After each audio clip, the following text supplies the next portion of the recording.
Okay, mind it. Right.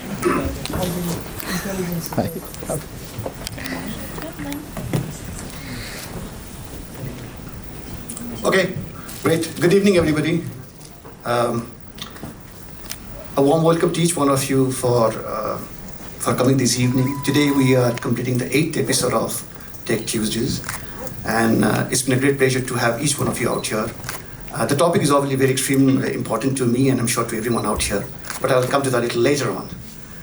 For some of you who are attending the event for the very first time, Tech Tuesdays stems from the very idea of building a community that ideates, nurtures, and then fosters a free-flow discussion of disruptive technologies, which have the potential to impact 1 billion lives.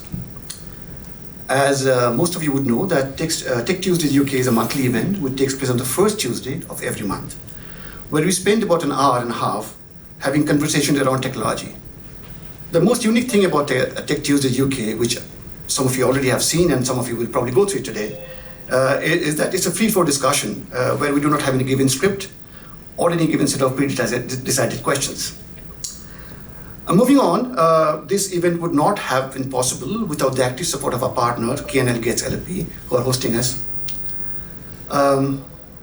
I earnestly request each one of you to spread the good word around during the event, as well as after the event. Our Twitter handle, which is now X, what do we call it right now? The name has changed.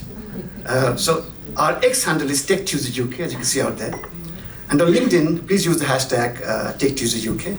We also live on YouTube, so just in case you want to sort of catch up on the previous episode of Tech Tuesdays, feel free to have a look. Last but not the least, we've also created a video bite station where we will invite some of you to share your thoughts on Tech Tuesdays UK. Your comments are highly appreciated, and for your records, all these video bites which we're going to sort of capture are going to be distributed, shared across all our digital touchpoints. Ma'am, would you take your seat, please? That's fine. So yes, so kindly ensure that you hang around during the networking and the drink session. As you may be aware, every episode of Tech Tuesdays is based on a particular technology theme. And the theme for today's evening is Women in Tech. And to drive the discussion today, we've got an amazing panel with us. Let me take the pleasure of inviting them and request them to take their seats. Can I have a round of applause, please? We have with us Hema Prem Raina, PhD, Vice President at Infosys. Hema, please. Thank you very much. We have with us Rebecca Irving, who is the Telecoms Team's Delivery Lead at UK Space Agency. In fact, for Rebecca, it is the second time. She was here in the month of April. She was one of the panel members for a topic on space tech. We have Sangeeta Shankaran, who is the Head of Developer Engagements at Amazon Web. And last but not the least, we have Veronica Munoz. She's the Director of Partnerships at Grantree. Welcome all of you, and thank you for being here. Thank you for supporting Tech Tuesdays. I now leave the phone open to all your able hands. So, all yours. Thank you. Thank you. Okay. Can you hear me, or should I use this one? You're good? Okay. So we were having a little chat earlier, and we thought what we do to start with is just give us a bit of an introduction about ourselves and sort of what we do currently, and sort of go from there, and then open it up to you guys for any questions you might have. So as Subhash mentioned, I am Rebecca Irving. I work with the UK Space Agency, and I am Telecoms Team Delivery Lead. So my role is I manage and deliver a program called ARTES, which is actually a European Space Agency program which ARTES stands for Advanced Research in Telecommunication Systems. Oh, sorry. I'm being too quiet, clearly. Apologies. Should I take this one off then? No? Leave it there, it's fine. And so that program that I deliver does things like space for 5G and 6G, which is specifically my background, but all the things like optical and quantum. There's all sort of general technologies that we support as well. So that program we subscribe to the European Space Agency is about 190 million for the next 3 years to support innovative projects in sort of these fields. So that's sort of primarily what I do currently, but not sort of to dwell too much on that at the moment. I'm sure we'll talk a bit more as we go. But we thought we'd sort of talk about our sort of personal history and things like that as well, so our career path and everything. So unlike my fellow panelists, I'm sure, my career path has been a bit of a zigzag, if I'll be honest with you. So I have no background in space, which may surprise you, but I have done things from cattle herding to making chili chocolate. I was a helicopter tour guide for a while. Goodness me, what else is there? I worked on super yachts. So not a set career path, as you can probably tell. But I found that all of those experiences has really helped me understand what I now want and what I want going forward. And so I'm hoping that as we go on, my journey might inspire some of you, may help some of you as well, decide that there's not necessarily one path that you have to take, that you have the option to change your mind, to sort of just delve into other things that you might not really want to, or not necessarily want to, might not have considered previously. But I think I'll leave it at that for the time being if I hand over to my lovely panelist. Thank you, Rebecca. It's going to be a little hard to follow that on from space, but I'm going to try. So I'm Sangeeta. Unlike Rebecca, I did my degree in computer science engineering, so I'm going to take a slightly different narrative style than Rebecca did. But then realized really quickly that I did not like being a software developer. Since then, I've dabbled a little bit, went into analytics consulting and big data.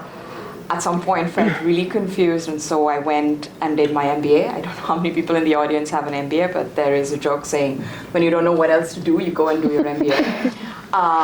And so after my MBA, I've been at Amazon. Partly in the retail business, where I was selling everything from coffee to diapers to really exciting products like toilet paper.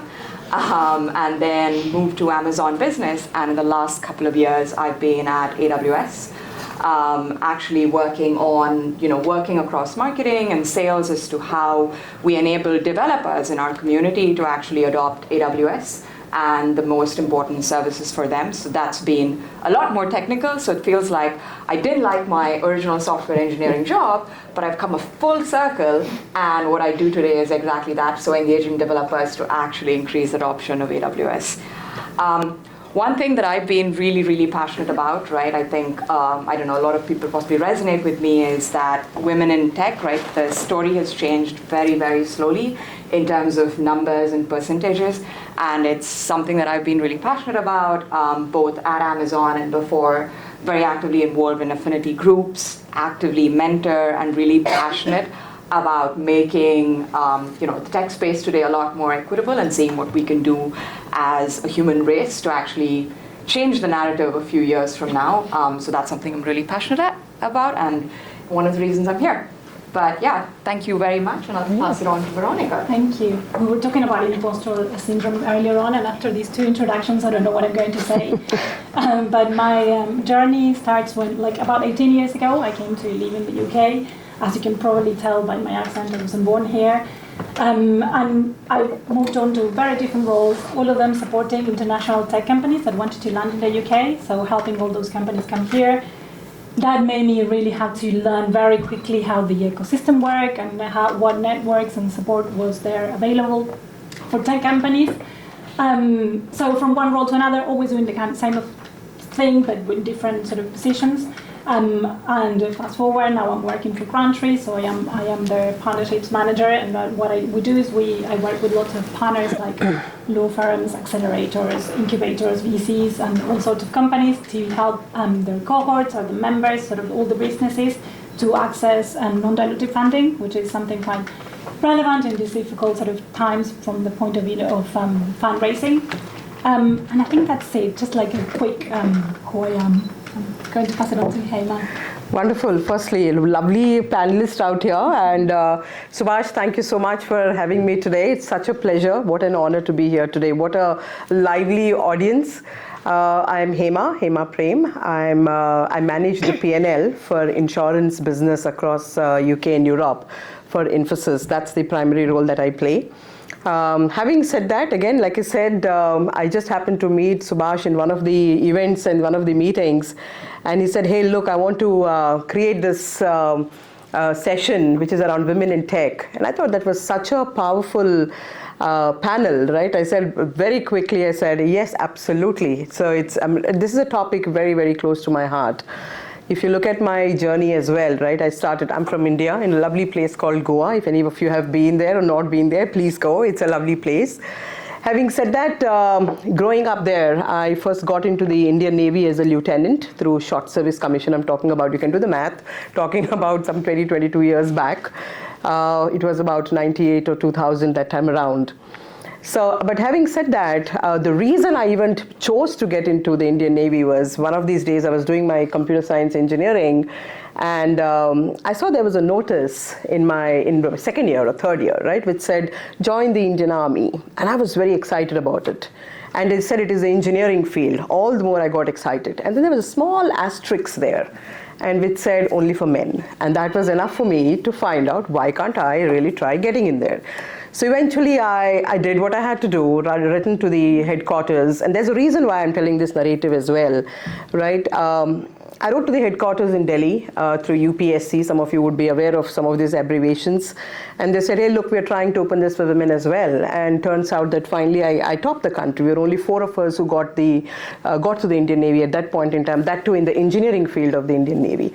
So this is one lesson, right? You said, guys, never say no, never say never. You never know. If you feel something about, hey, why not I? Why can't I? And I just tried that, right? And I gave it all. I gave it 100%.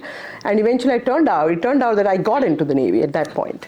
I still recollect when I was in my final year engineering, before I got into engineering, why did I even choose computer science engineering? That was a time when growing up and in India, all your neighbors are also your aunties and uncles. Everybody has an opinion and suggestion what your child should do and not do and stuff and things, right? So, and again, in good intent, no doubt. So when I was in my 12th, that was a very deciding year, right? Somebody came and told to my dad, why are you wasting so much money?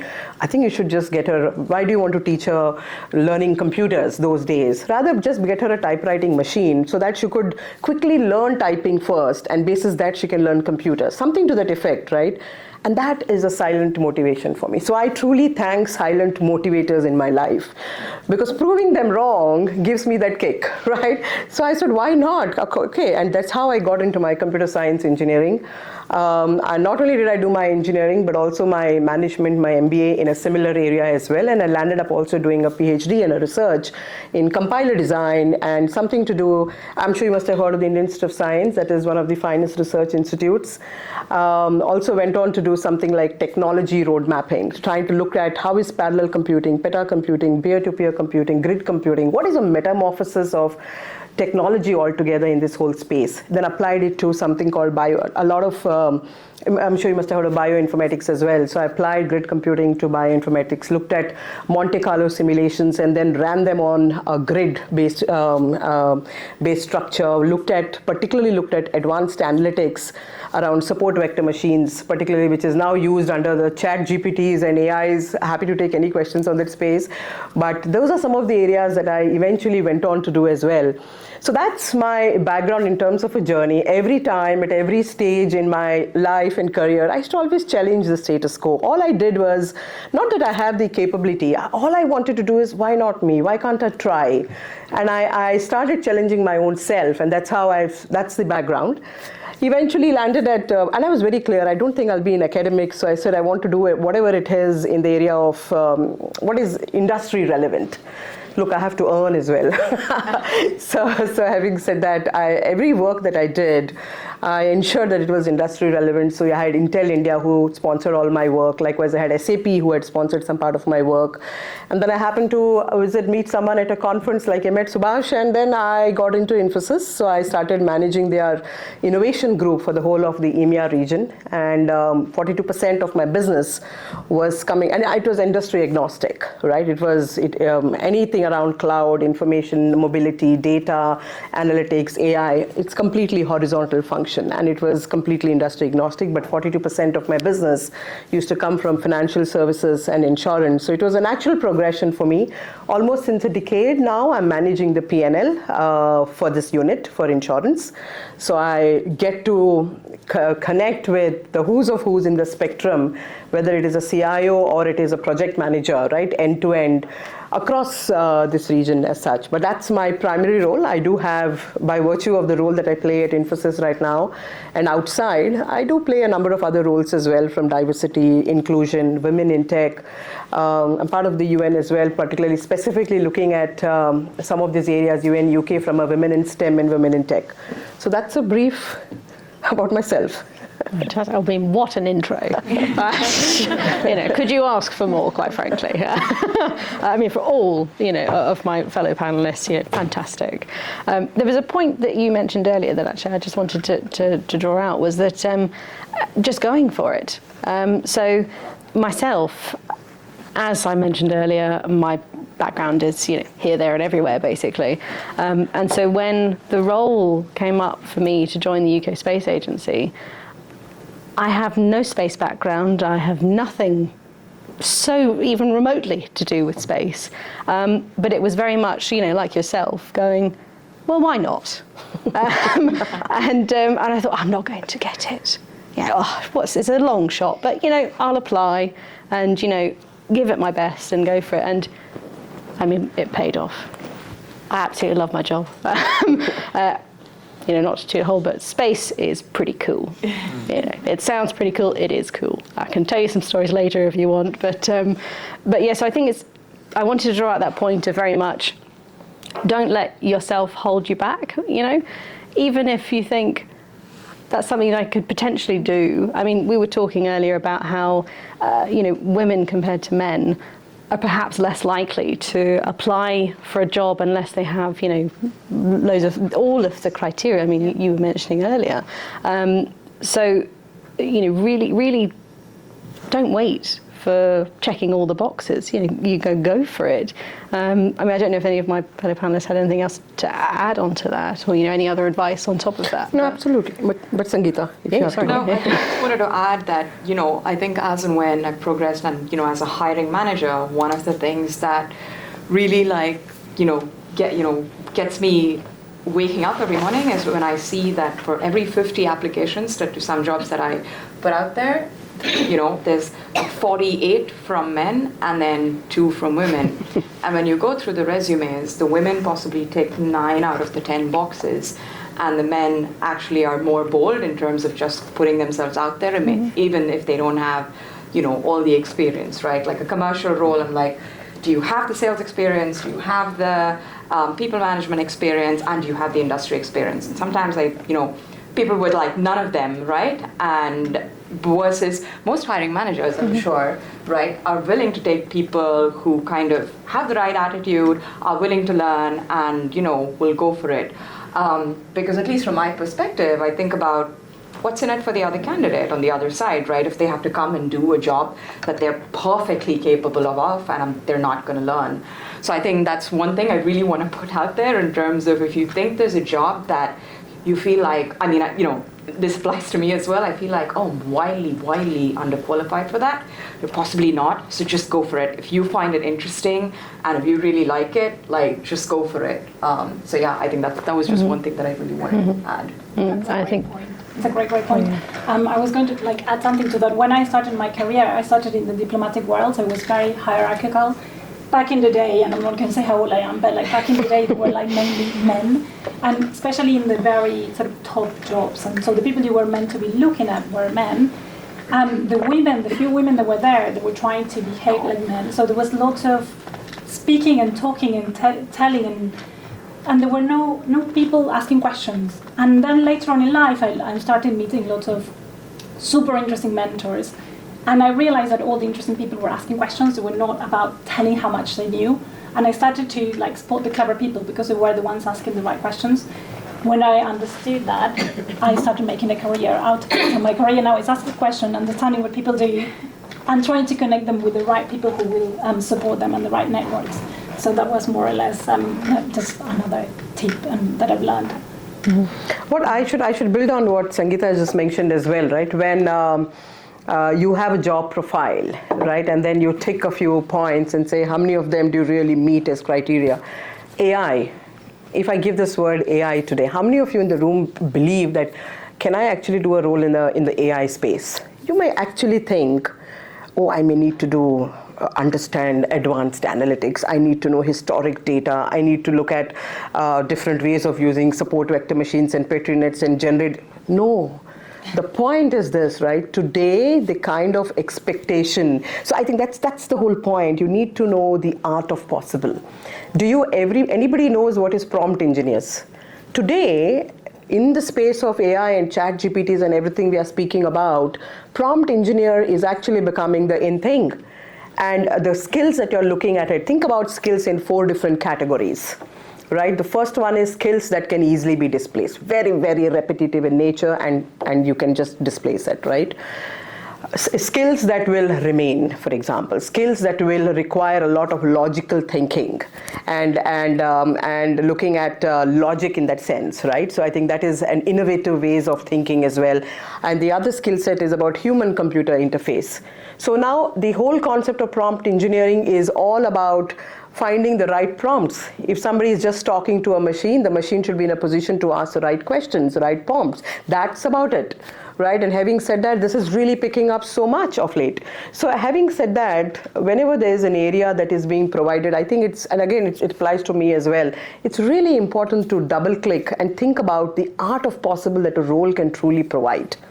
Right? It is not necessarily in-depth technical skills that people are really looking out for. That's one, and I would recommend that, to your point, that certainly looked at that.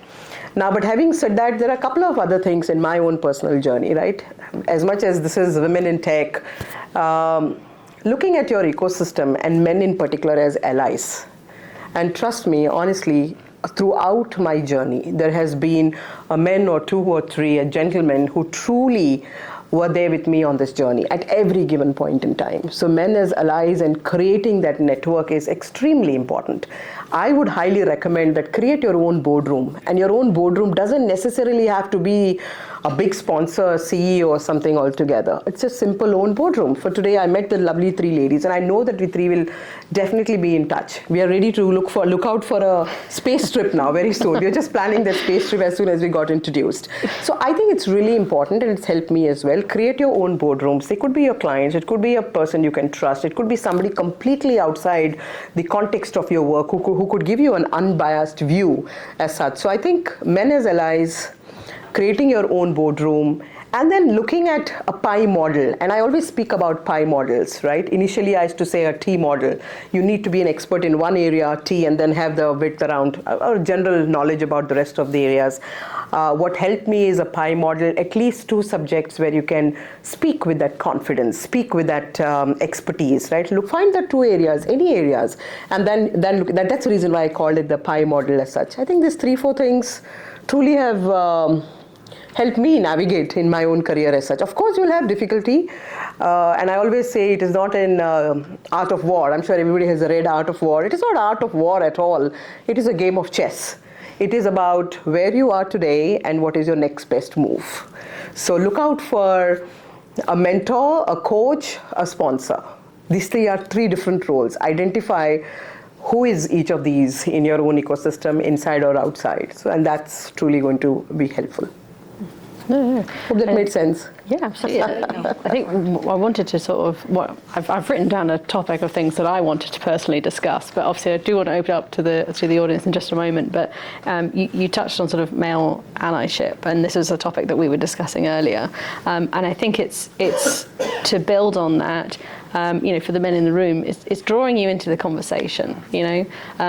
There's only so much that we as women can do in the workplace. We need your help in various other areas. We were talking about earlier, in interview scenarios, the types of questions that are asked, or when applying for a job, the process can be very male sort of oriented, sort of the mindset, which I think traditionally women can sometimes find very hard to get into, to apply for these things, purely because of the way something is phrased, and as we mentioned earlier about not potentially having the confidence to do that.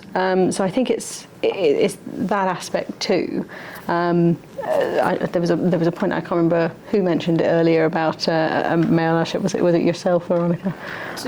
Around sort of male allyships and that whole drawing in that conversation and expanding it. I probably might have. I speak too much. But yeah, of course, there's nothing we can do about it if they are not part of the conversation. Mm-hmm. And I think what we were talking at that point was what happens when, the whole problem with maternity leave and coming back, and if we don't have the support, and the support for you when you come back, because one thing is the maternity leave, but then you come back, and you need to reskill, or you need all that level of support, mm-hmm. and I think that's when we really need those allies. And also we need all the other women, but probably women will be a bit more empathetic. But it's creating the right policies, and you were talking about policies earlier, and I think it's the implementation of the policies as well.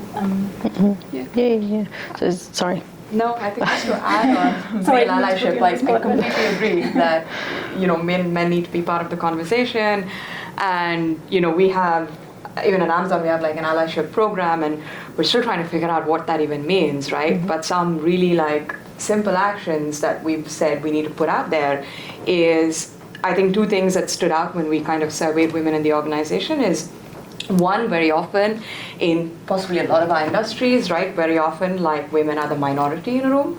So sometimes in a room full of like men, it can be a little hard for maybe women to feel like they actually own the space. So sometimes as a man, I think it just helps to say, hey, X, whatever, Mary, whatever, is there something that you'd like to add? So I think it's like opening the door and holding the conversation, I think, for women.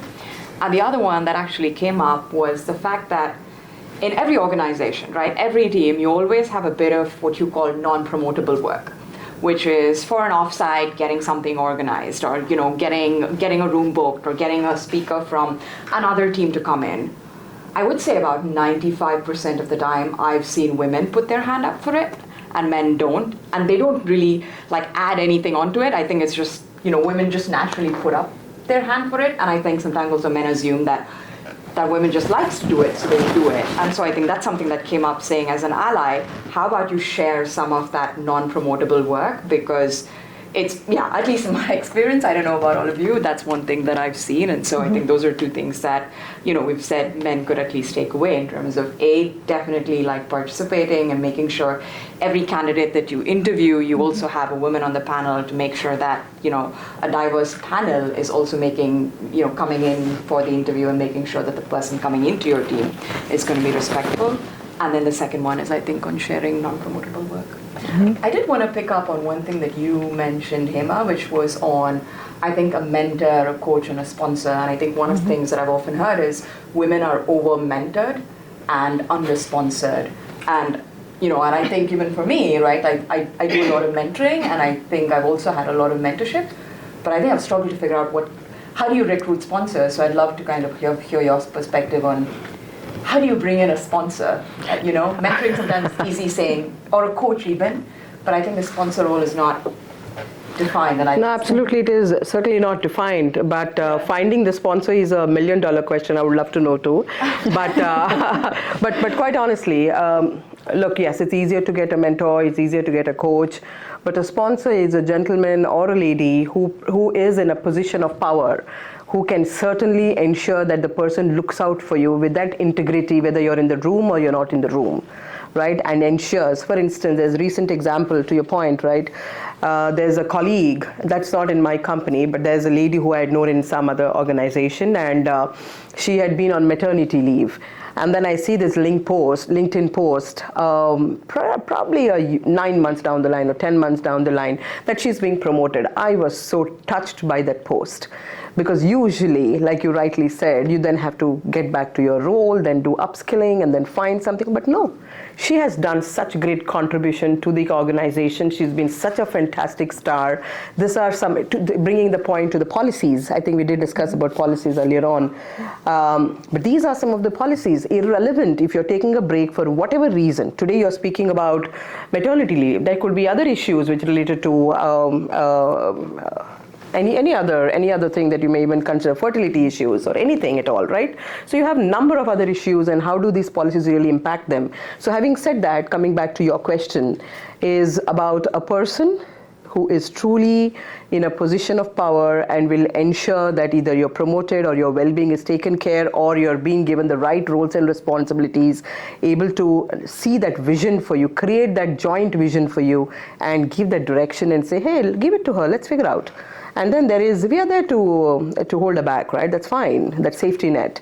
So those are the guys who I truly look out for as sponsors. And I have been blessed with a few sponsors, and I constantly look out for sponsors. And that's another suggestion. You don't need to have a sponsor directly within the same organization. I just happened to be in some place at the right time, and someone reached out to me. There's an organization called Chief. I'm not sure if you're aware. So that's for women leaders. They have actually started this off in the US. It's become very, very famous. It's a Google-sponsored unicorn of sorts, right? And now they have also launched in the UK and Europe as well, UK in particular. So I'm one of the founding members for that. And you apparently have 72,000 waiting list for getting registered into that forum called Chief. I just didn't know about it at all. I didn't even know what it was. It just so happened that some sponsor of mine said, hey, we have this lady, why don't you consider her? And they sponsored, and they gave some £6,000 or £8,000 for me for a year registration to get in, right? That's all that mattered. Now I know that I need to give back to the society. And so that is one other reason why I thought whenever there is an opportunity and when time allows and if I can prioritize, I certainly go to such forums where I can specifically speak about my journey, what could we do together, and give back to the society as such. We have a question. Yeah, it's not really a question. I think I just want to. So a little bit of background. So my name is Ainur Rosli. I lead the business engagement at Brunel Business School. And I think one thing that I wanted to actually touch about being a sponsor. Oh, sorry. Thank you. Do you mind if I press it while talking, or yes? No, just once. Okay. Right. So my team has spoken to 340 business leaders across West London, because our engagement is about how do we collaborate with these business leaders, right? And from our conversation and our data, it shows that sponsorship is all about visibility. Now, male business leaders requested us to work with Brunel, help me to gain visibility, right? So how can we work collaboratively together so that I can be visible for my business? Okay, and that's the conversation that we're having with them. How can we actually help you with them, digital marketing, advertising, PR, communication, putting a product in place so that you could actually lead to the next level. Now, the conversation that we have with women business leaders, which is actually consists of 40% of 350 business leaders that we collaborate with, is all about capacity. Now, at the end of the day, of course, we engage with the collaborators, moving into, right, how can we actually become a better individuals, right? That's how we always think, and that's where capacity comes in. So it's quite interesting on how, even in collaboration, of between businesses and the university, and how we could actually, university can actually help businesses to move to the next level for growth. This type of discrepancy between how we speak to business leaders, women business leaders, and male, it showcases the level of understanding about the importance of sponsors, right? What we are doing is more about sponsoring them so that we can advertise them to our 10,000 of our alumni, for example, right? And that is about visibility. But capacity is about train me to become a better manager, train me to become, but they're already good at what they are doing, telling me actually how I can actually have a much more efficient processes in my organization. So it's all about capacity, right? So it's quite interesting. So I just got this data and I thought, oh man, I had to share this. And absolutely, that is truly the nature of how we think, right, at times as women. Sometimes we do undervalue what we do, right, and sometimes, did I have self-doubt? Of course I did self-doubt. I used to have self-doubt as well, and at times do I have it today? Yes, I do. I mean, that is but normal. But it is about these conversations, these kind of meetings, this kind of network where we deliberate amongst each other and then challenge it. I said, why? I think you're doing everything right. Why do I have to always self-doubt for that matter, right? And probably in that case, in that sense, the questions could be completely different, right? In terms of product or in terms of a person's branding or any of that. No, I agree with you. Can I add something to that? What you were saying about collaboration, how we do things differently. And this is not me saying it, there are studies saying that women are more likely to collaborate and co-create. And that has an impact even for women that are trying to start with their own startups. Even when it comes to funding, they're, instead of thinking like a quick grow, quick exit, unicorn, they're thinking about long-term growth, collaborations. How do I get the things that I need, the talent, the funding, in a way that is different? So I think we have to stop being apologetic for being different. It's like, this is our superpower. We like collaborating. Correct. We can use that to access all the things that we need, from the talent to the money, anything that we need. So I think it's a very interesting point, and thank you both for bringing it. Thank you. Well, I've got more topics I want to discuss, but I don't want to take up all the time. So does anyone else from the audience have any questions for us? Otherwise, I'm more than happy to just rattle on. Yes.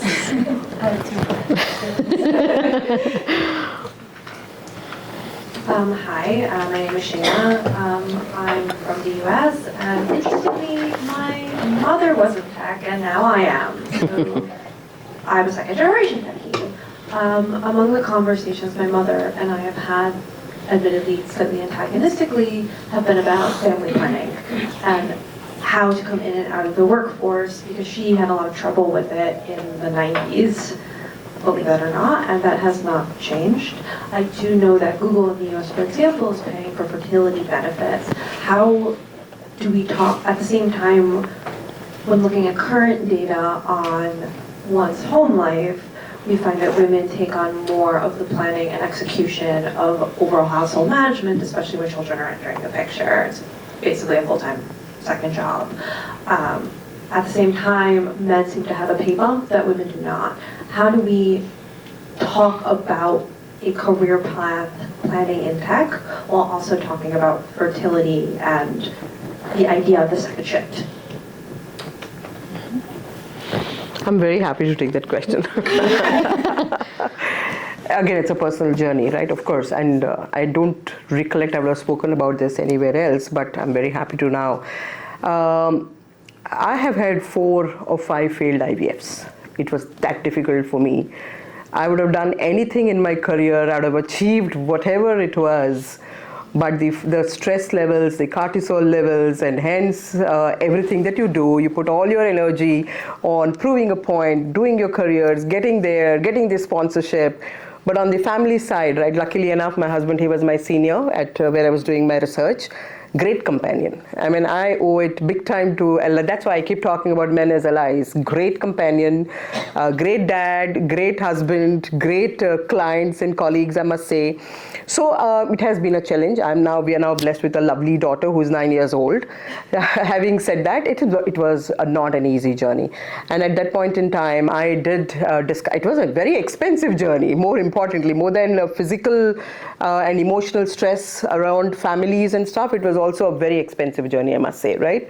Addressing all the infertility issues. Now we are very actively engaging and speaking about this. The fact that I'm speaking about it openly.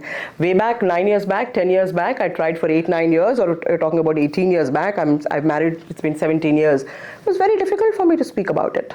Extremely difficult. It was such a thing in India as well. Think about it. Although I have moved from India and I've been staying internationally, it was an emotional topic. And hence, what I used to do is I used to completely focus on work and ensure that I do a lot of things and achieve a lot of things at work. Nobody at work ever knew that I was undergoing so many treatments and stuff and things. So having said that, very, very openly, I do discuss about this with our HR, with our policy makers as well, to see how do you really really make space, right? Because it is a very difficult journey. On one hand, you have a career. On the second hand, you have another career at home as managing and like you rightly said. And then you have a third career to actually manage your other health issues as well. So that's one thing. We are having open dialogues, open conversations within organizations to address this. That's if that is one key element. I'm certainly happy to discuss this any further, but that's something that's happening for sure.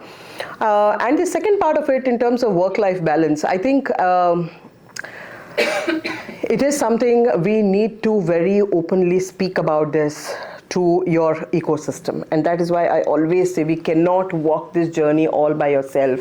You do not have to act like you're a superwoman or a superman. You can accept the fact that, look, here are some of the challenges. Go have a dialogue. Initially, it used to take me a lot to accept that, look, I need help. One dinner I was having with a global COO, very powerful lady. And then when we were walking back that evening, she just said, Hema, it is extremely humbling to ask for help. Ask. So that is where I decided where you think you don't need, like I said, you can prioritize. You can absolutely look at ways and means of seeking help and seek help and support to the right people at the right time, at the right level, where you think those individuals will truly empathize and truly kind of make a difference. So there is a subtle difference between asking for help or being coming across as very vulnerable. You don't have to. You know that where to draw that balance as such. I hope I addressed your question. It's a good start. I don't think the right answers here. I think I'm happy to take you for coffee over this, but I don't think there are answers, and I think there's some more systemic issues about getting on board and how this works with sponsorship, which is why I asked, because window versus like planning of all the other stuff is correct, complicated, and often the least talked about topic with women in tech. I think, just to add to that, I think awareness is a big thing. So I'm glad that we're at least getting started on that. For example, I think, we were speaking about it, like menopause as well is something that's come up in the recent past. Yeah. It takes such a big toll on like so many women. And I think personally, even as a woman, I think I've not been as aware till I've seen friends and colleagues go through like difficult journeys or, pregnancies or loss or any of that. So we've now got communities to at least share and at least start the conversation. But I think a lot of the change does come down to policy, especially in large organizations, because we can't leave that to like goodwill of like leaders or managers, right? Like unless you have policies to support people in that journey and like map out, right? Like and actually have those conversations. So at least right now we're doing that for menopause, but I mean that's barely like scratching the surface. So I don't think, to your point, I don't think there is a solution, but I think step one is just having open conversations and not having any of them be a taboo, all the way from loss to infertility to, sometimes even caring for an aging parent or someone that you care about, right? Like all this comes with its own challenges, and I think being a carer in different forms also needs that kind of support. And that also sort of building to your point that people care for other people and etc. There will be a bit of an issue there discussing this, that in the future, mostly lots of women will want that flexible work or spend more time at home and work from home, whereas lots of especially men will be able to come back to the office. And when we talk about promotions, then how we make sure that there is like a fair system rather than basing on who do I like better, who do I go with for coffee with like all the time. So when managers will have to make those decisions, how it's going to work in the future as well. So that's more like a question that I'm throwing. I don't know the answer to this, but it's again policy and implementation of those policies. One of the things that we do is we have like a community of like just different like women at volunteers across like a few different tech companies. And one of the things that's actually come up is actually return to work after maternity. So even when companies have like good maternity policies and all the health support, it's how do you make sure it's equitable and we're not treating women unfairly because they went on that break? Everything from like how do we documenting really clearly where that person was on their promo path, making sure that the next manager has to take that into consideration. And, today we're very much talking about systems because very often what happens is, there's a lot of movement in the tech industry. So even if my manager was great, right, when I come back, I could have a completely different manager. So then how do we make sure that's more systemic rather than relying on like individual intention? So I think I think a lot of it is policy, but I think we're just starting to turn the wheels on that. I don't think there are easy answers to some of the questions, but thank you for raising that. So just quickly, if I may as well, in the civil service, not obviously that it's perfect or anything, but they have implemented things like, you know, the flexible working, which they are actually set in stone now, policies that must work and accommodate for things like coming back from maternity leave. And there actually is a menopause policy now in place, which is official. It's not only for the individual experiencing that, but it's also training for managers to give them, you know, the actual understanding of what to expect, what it actually entails, and how they can make certain accommodations to, you know, help that individual with their process. So obviously it's as you said, you know, it's still a journey. You know, we're still getting there, but at least, you know, the conversation is starting. But, you know, hopefully the next time you come, we'll have the answers for you. I am more concerned that I have a daughter, but I don't have the same conversation that my mother is having with me, because as someone with all that, like, I don't really have a positive thing to say, so I'm going to pass this mic.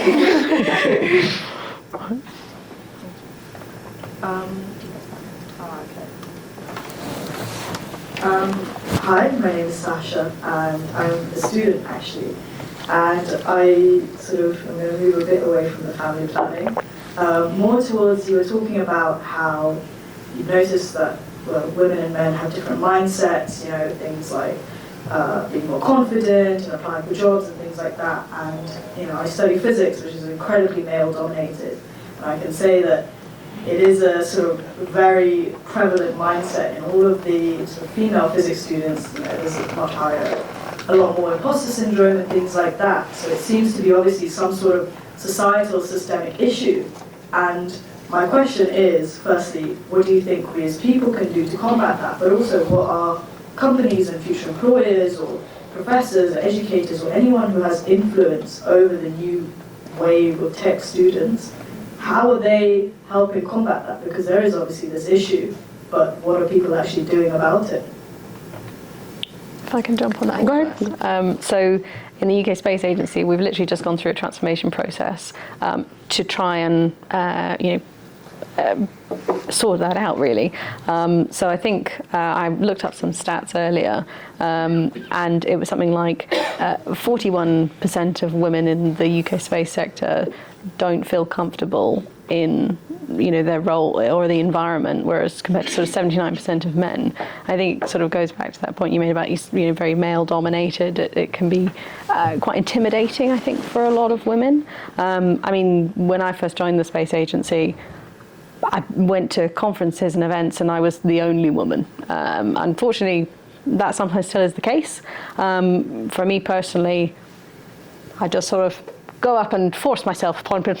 That sounded wrong, actually. Force people to talk to me is the way I've sort of combated that. But going back to sort of what agencies and governments are doing, it's the UK Space Agency has actively made a role of, you know, roles are specific to women, trying to encourage them into to join. And it's not just, you know, women, it's, you know, people of different ethnicities too, and sort of minorities. So there are sort of steps that are being taken, not as quickly as I think we would like, but I think it's sort of starting that conversation and really bringing it into the sort of light, if that sort of helps. But I don't know. I mean, I think a lot of corporates right now are starting to have programs. For example, we have one called Get IT, which is basically encouraging girls, you know, in that 14 to 18, like just before they come into college, to kind of pursue careers in science and engineering. But I would say the other thing is I think each one of us in this room also needs to pay it forward. One of the things that my colleagues told me like last week is there's an initiative called Founders for Schools, which is they basically organize events for different people from different walks in their life to go and speak to students and, you know, really tell them what a career in tech or in science or engineering means, right? Because I think we all have very hardwired perceptions of what that means, and right, like tech is not just software development, right? There's a host of other things. So I think that's also something that each one of us needs to do. So I would say corporates are starting to do it. I agree with you that they all need to pay it forward, and like research has over and over again said that like that confidence and the ability to say that I can do it starts at that age. So it needs to be influenced also at that formative stage.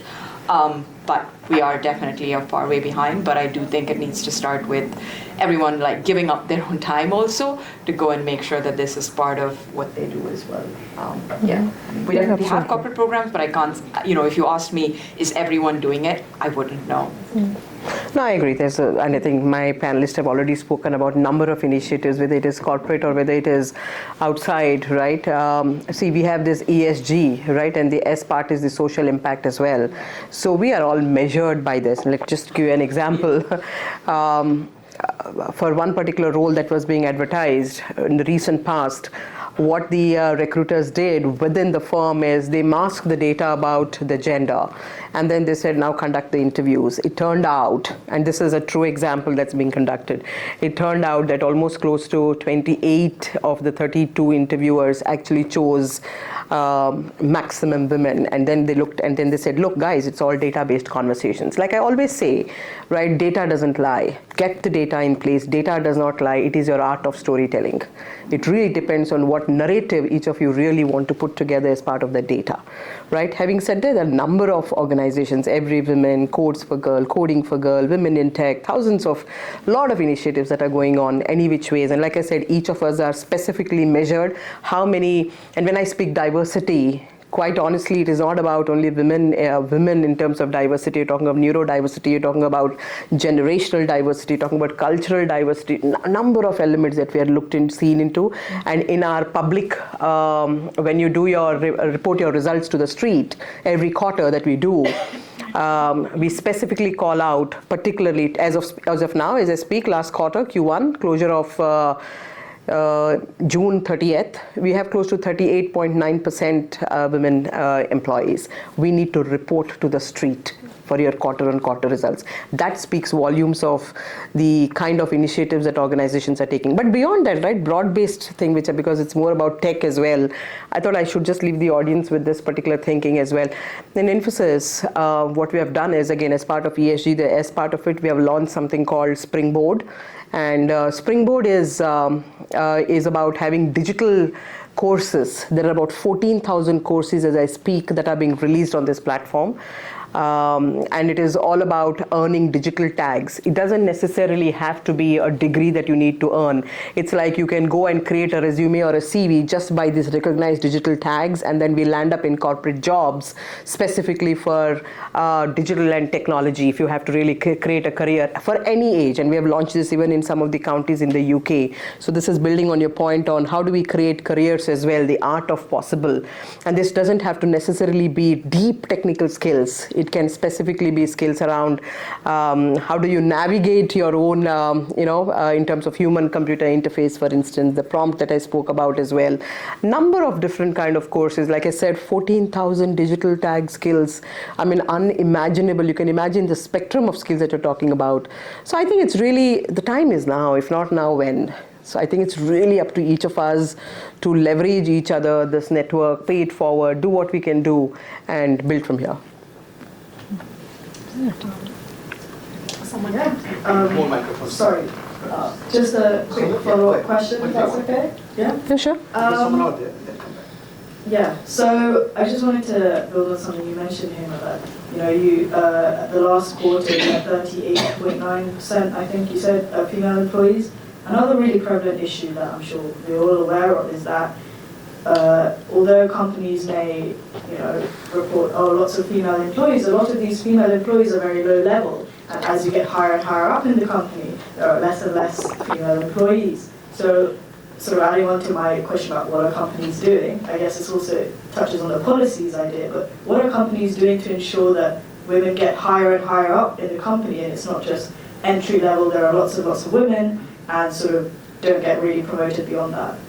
And that is a $1 million question and a response that everybody is looking out for. And yes, and you're absolutely right.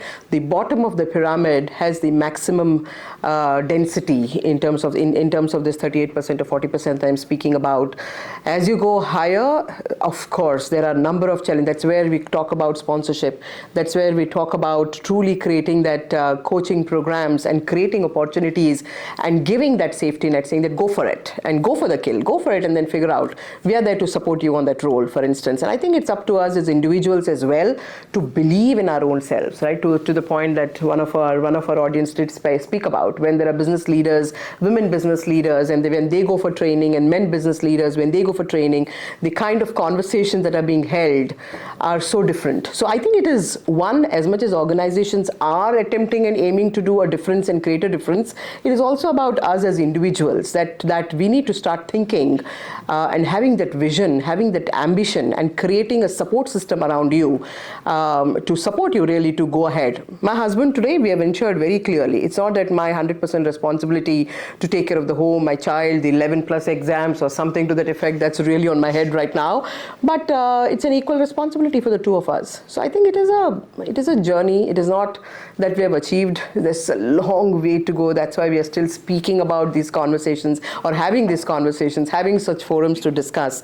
But I think creating awareness, talking about it more widely, talking about it more loudly, embracing change, bringing the ecosystem along with you, walking together. I think we are making the progress for sure from where it was earlier to where we are now. I'm only looking forward to good times.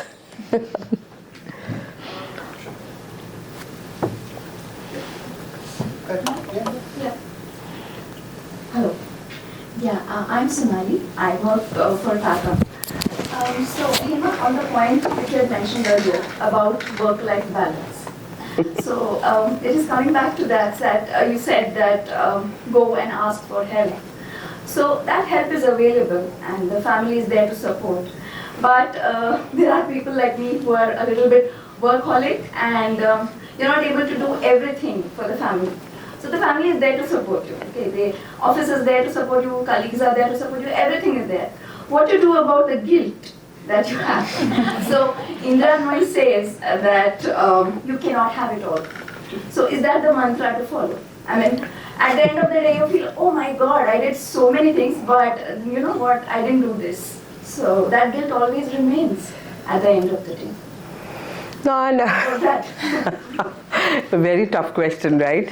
No, I can't, there's no easy answer to this. It really depends on what are you really guilty about, right? If it is a big pondering challenge that you have in front of you, for example, the thing that is running in my mind is an examination of my daughter. I was offered something very, very interesting and sensitive, which I can't talk about right now, and I had to take an extremely difficult call for such a brilliant role. I know this is being recorded somewhere, but I had to say no. It took me 8 days and 9 nights to truly get over all kind of permutations and combinations.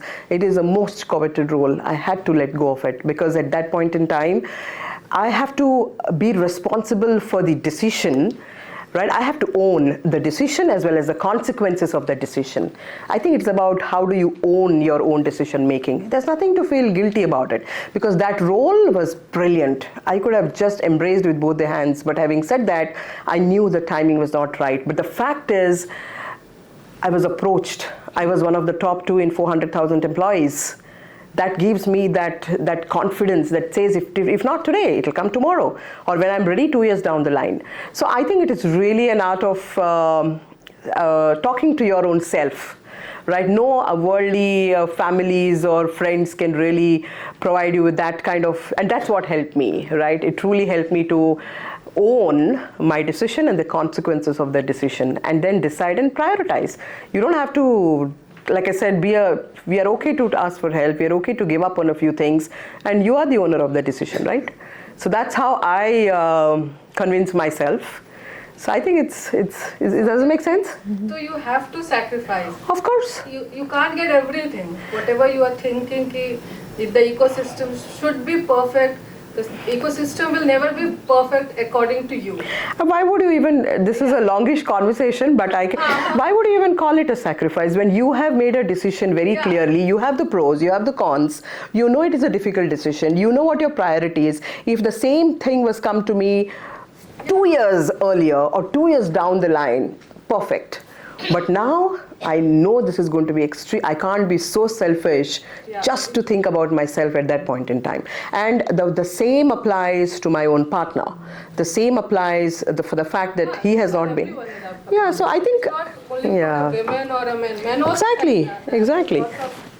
I think we should just live it up, guys. See, look, this is one life that we have. It's a beautiful journey.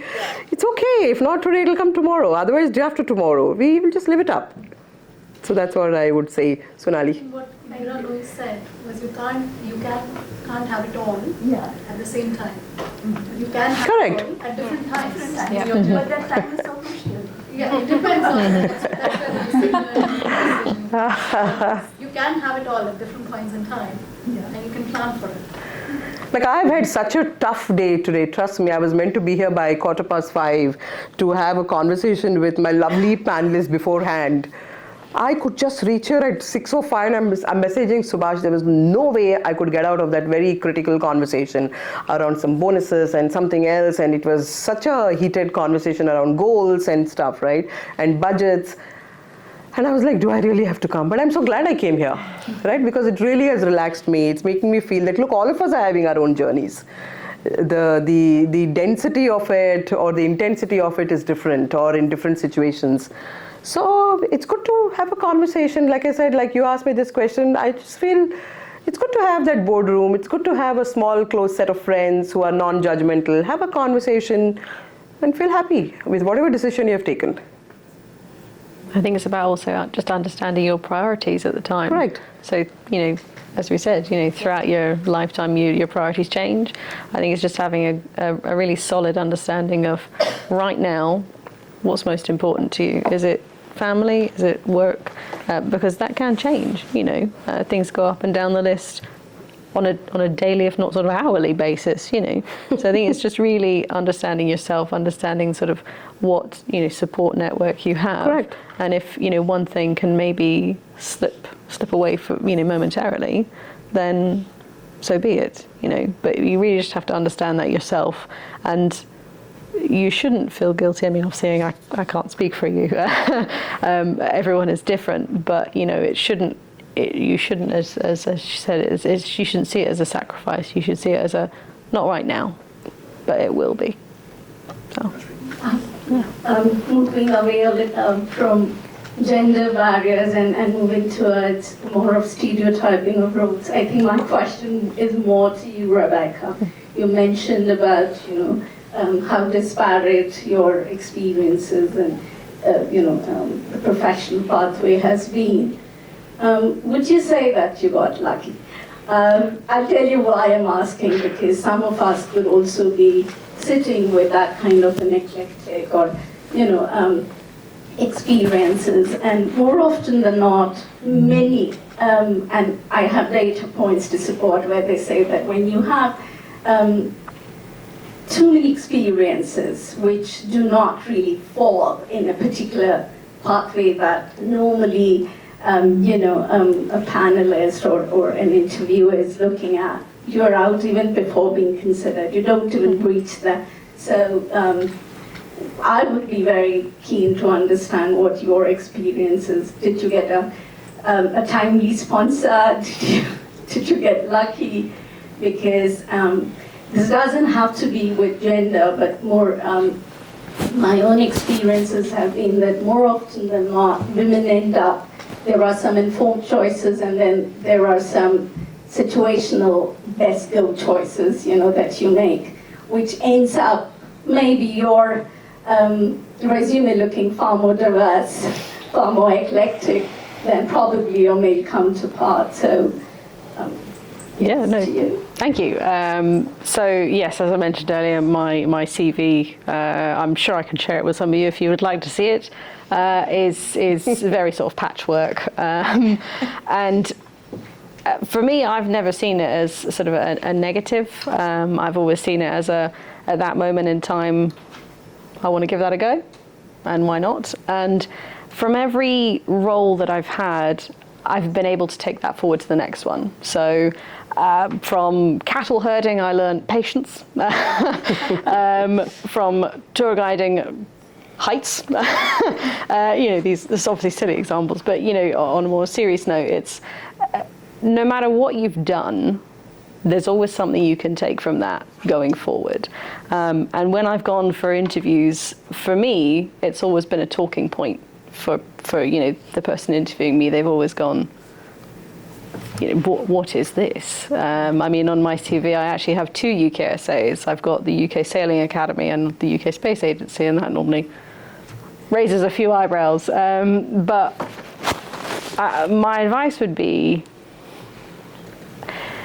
don't see, as you said, like a diverse background or anything. Don't let that put you off. If there's something you want to do at the time and it's not necessarily in line with what you've previously done, or or even if you have a specific thing that you want to do in the future, just do it.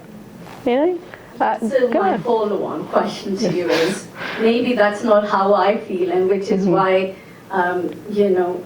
not just, I'm sure there are many around who would like to put their narrative, provided they're given an opportunity. There's someone out there who's even willing to read the narrative, number one. So do you think that we are still, and all of you are women in positions, and probably, you are best there to bring about that little change, that are we continuing to not look at skills, what you bring on table, and still following the traditional, path, which is to look at the roles and the industry and the sector, rather than, what really you're bringing on the table?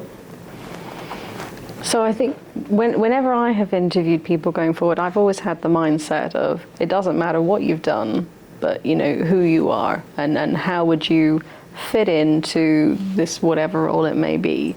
So that would be sort of a bit of advice that I would give to anyone interviewing, and also anyone going forward for a job. Obviously, it's very easy for me to say that. For me, I find it very easy to just go forward and do things, but obviously that's I'm very privileged to do that, and as you said, luck obviously has played a part, but I think to your point, I think we were speaking about this earlier, I think it's also how you say your story, to what, there's always transferable skills, right? So if you obviously chart out maybe Rebecca's CV as these 5 sections, someone outside might not know what the common thread is, but Rebecca knows that. So I think it's about weaving the right story. There's always transferable skills, right? There are things that you just learn just by experience, and nothing can substitute that. Doesn't matter what kind of role you've done. So I do think there is a little bit of work on the tailoring of it. And look, there will always be hiring managers who might think in that traditional sense. And in fact, just a few months ago, I was talking to a mentor of mine. She was like, what, Sangeeta? You don't even want to work for a hiring manager who's going to think like that. So why are you feeling so, dejected about it? She was like, find another hiring manager who's going to be happy to take you, even if you take only 5 out of 10 boxes. So I think it's 2 things. One is being able to tell your story, say why you'd be great for the role, and then of course finding, that person, to Hema's point, on who will believe in that art of the possible and kind of bring you along on their journey as well, because ultimately it's about working with the right person as well. Storytelling works a lot, and I can vouch for it. I used to work for very serious, diplomatic, sort of traditional, and now work for a very quirky startup. It's completely different. The role is different. Everything I'm doing is different. So I think it was a lot about telling the story as to all these things I've learned through experience and making mistakes, and how I can bring them to the role. So I think it definitely works, is how do you tell that story. And also trying to find the right employer, because maybe you are applying for some that are too traditional, and maybe they're not that interested in those profiles, whereas other employers would be extremely happy to have someone with like such a diverse sort of CV. So I think I would play it as a strength, not as a weakness. I totally agree, and I can understand your apprehension for sure. I can totally relate to that as well. So when candidates come to my final round of interview, honestly, usually it's not more than 20 to 25 minutes. I tell them, if you guys have already coming with an experience or resume, right, end of the day, it's all about trust and loyalty. For instance, that's one key element that I look out for, because there's so much conversations we have around sales and a lot of conversation around numbers and confidential data and clients and all of that, right? So the other thing that I look out for, right, for instance, if there is a problem at hand, it can be a very silly thing. Hey, the mic isn't working. Simple thing as this. It could be, I think we ran out of water. As if you have an employee or a friend or a colleague who just says, let me figure out for you. Just imagine, there's a colleague who always says, don't worry about it, let me figure out a solution to it. We want solution finders. You don't need to be the solution. You don't have to be a full cloud expert. As long as I know, I think we met at the elevator. So sorry, I missed your name. I don't recall. Rashmi. Hi, Rashmi. So that's the point. We need to find solution finders. If now Hema, I don't have the solution to a cloud problem, for instance, but I know I can go to Sangeeta. I know I can find somebody who can actually ensure they bring the right network on board. So art of storytelling, of course, building on that is extremely important, but truly today we are looking at how can we have people who not only bring problems and find problems, but also some ideas to solve those problems as well. So so every role, as long as they're not some of the roles, and let me tell you, it's not broad brush, it's not possible as well. There could be some very deep technical roles. You require deep technical analysts and everything as well, as such, right? But there is a whole plethora of roles and art of possible that one can certainly build on, right? And then talk about your skills and how you can actually build it from there. And we have personally interviewed a number of them. We have something called the InStep program. These are graduates, fresh MBA graduates in the UK for that matter, likewise globally as well. But I'm just sticking to the UK right now, who just graduate, they come back, but they're not industry ready. But what do we do to ensure that they are industry ready? Because it is a whole cost. We bring fresh graduates, we ensure that they are trained. By the time they're trained, it takes a lot of cost for us to keep them onboarded in our books. So, but on the other hand, they are so talented. They come with, this is a diversity I speak about, right? Also, from an age standpoint, the thinking standpoint, it's so different. So the energy that they bring, the ideas that the children bring, the kids bring, the way they go and have a normal conversation during a business meeting, networking drinks, the spin that they give to a conversation, fantastic. That's a great start when we kind of start looking at such skills as well. So that's the whole point. You look at solution finders, not necessarily to be the solution in that sense. I just want to add on that. I think I was on the call to actually, it's quite interesting about what is an advice solution finder, and also how do we treat an interview. So if you feel like an interview is actually for you to get a job, I think you could actually think bigger than that.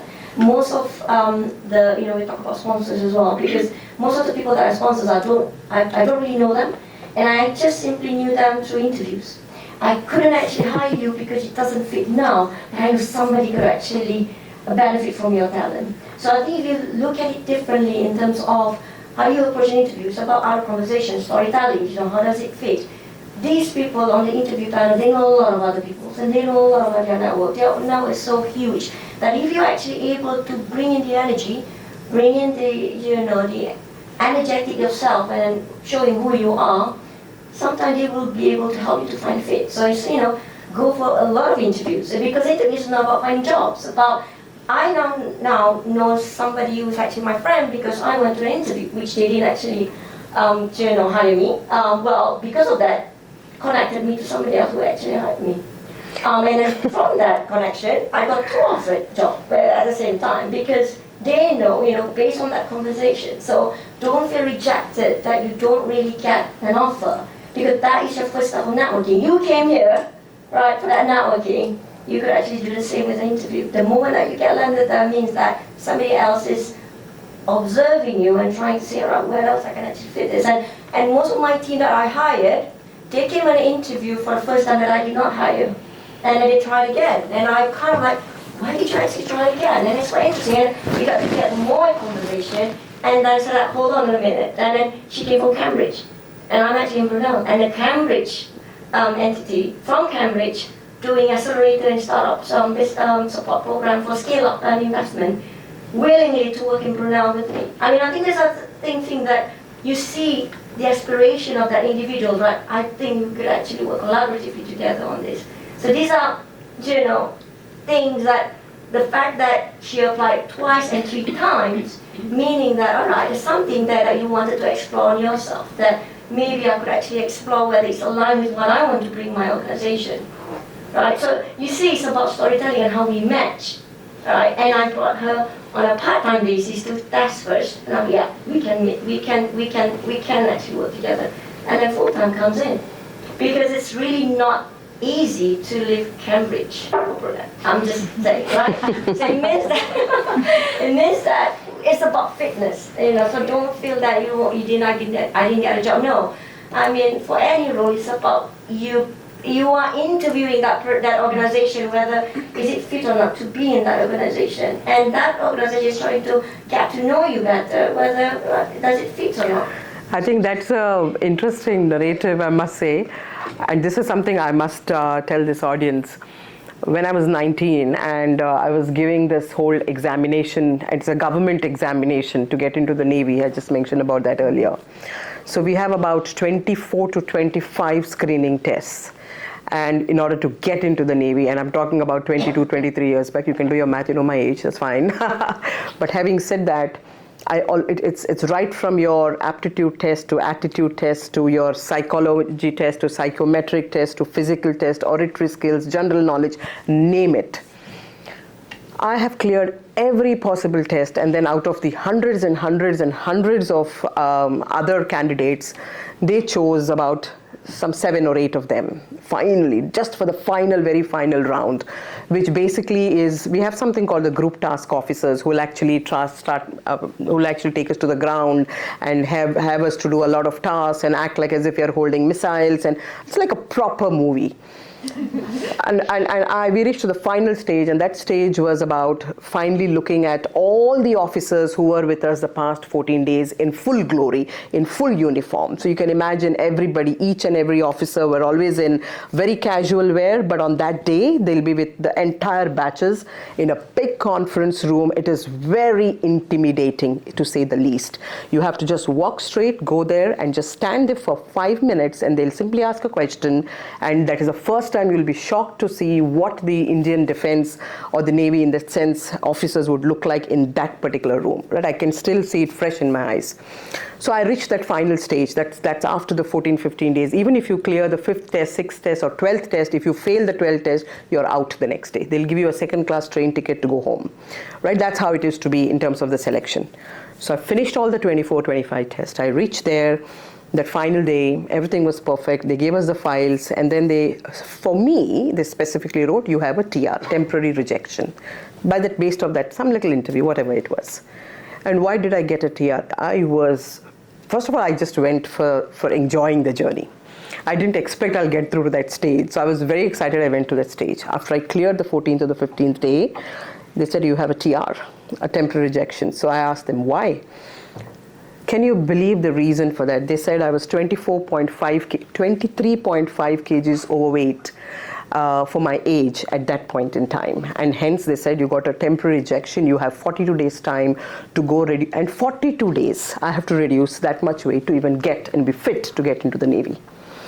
And with pride, I can tell you this, I was initially very, very disappointed. At that point in time, Indian bureaucratic system, you can't even imagine. And I was so naive. I said, I want to meet the president of the academy.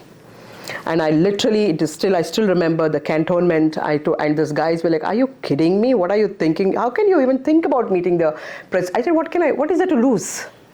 At best, they'll say no. That's fine. So then I went, and they finally took me to the president of the academy. He was sitting there in full glory with all his badges and had some 4 or 5 people around him. I just go there, and he didn't even lift his head. And then I said, sir, I need to talk to you, because you can imagine he's the president of the academy. And then he just lifted his head. He said, okay, look at that confidence of this little girl, some 18, 19 years. He just lifted his head. He told in Hindi, or just let her take a seat. with that just notion, with that style. I took that seat. And then everybody was just standing and watching what is going on, what is she going to say, because you have a protocol, it's very bureaucratic. And then I say, sir, this is what has happened. I have completed all my tests and I think I've done very well as compared to the rest of the candidates. That said, I really have, and I just expressed, and I said, apparently I'm so much overweight and it is a gift of God. And I was so naive, and it was so silly of me to say this. That is when he lifted his head up. He just asked that guy to give the file. He didn't even speak till then. He took the file. And then he signed out there. He said, you should remember this. It is a gift of your parents. And he told, I'm going to give an exception for you. He immediately told, 42 days, reduce 5 kgs and come back. In that 42 days, I got sponsorship from my college, my vice chancellors, because the first time in the history that anybody has even attempted this and reached to that extent. And in 42 days time, I go back there on my weighing scale and I reduce 6.5 kgs, I get my appointment letter. So what happened? There was complete exception of that policy. From 23.5, I made him that spur of moment. He saw that energy, he saw that passion, he saw that want, that she wants it. She wants to make it happen. And then I got it. And I have that letter even till date. That letter reminds me of all the challenges I face.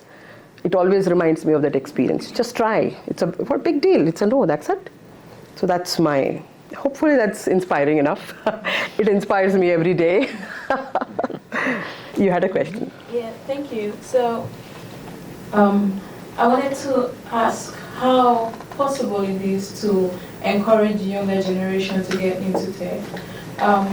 Based off my own background from Africa, the girl child does the kitchen stuff and the male child fixes their electronics. So if you want to try, nobody's going to give you the chance to do that.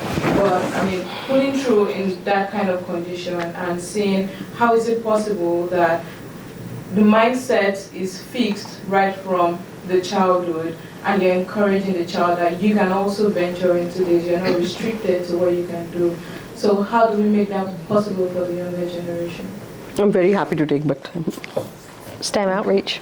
So in the Space Agency, one of the big things that we're pushing for now with the transformation process is outreach for young children, as well as their parents and their teachers too, to say, obviously this is specific to space, but the Department of Science, Innovation, Technology, same thing, Department of International Trade, all of these government departments have now put in place STEM programs to reach young children, specifically young women and girls, to show the potential. And it's not just for men, it is open to all, and I think it's more about that. It's education. And educating that actually there's not just one thing, for men being, as you said, sort of tech, engineering. Women are perfectly capable, of doing these things. And, there's been studies that show that in certain fields women actually do far better, but they just haven't been given that opportunity.